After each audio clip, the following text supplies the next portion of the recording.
কোনো রাজনীতিবিদের না বাসায় মৃত্যুটা হইতে পারে না, এটা কোনো ভালো মৃত্যু না।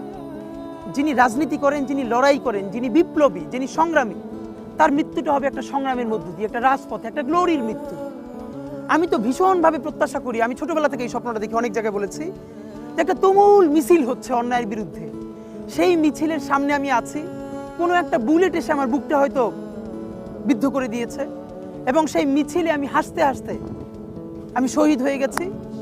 এবং সবাই যখন মৃত্যুটাকে ভীষণ ভয় পায়, আমি তখন হাসতে হাসতে আল্লাহর কাছে ভীষণ সন্তুষ্টি নিয়ে পৌঁছতে চাই যে আমি একটা ন্যূনতম ওই জীবনটা লিড করতে পারলাম, যে আমি একটা ইনসাফের হাসি নিয়ে আমি আমার আল্লাহর কাছে পৌঁছতে চাই।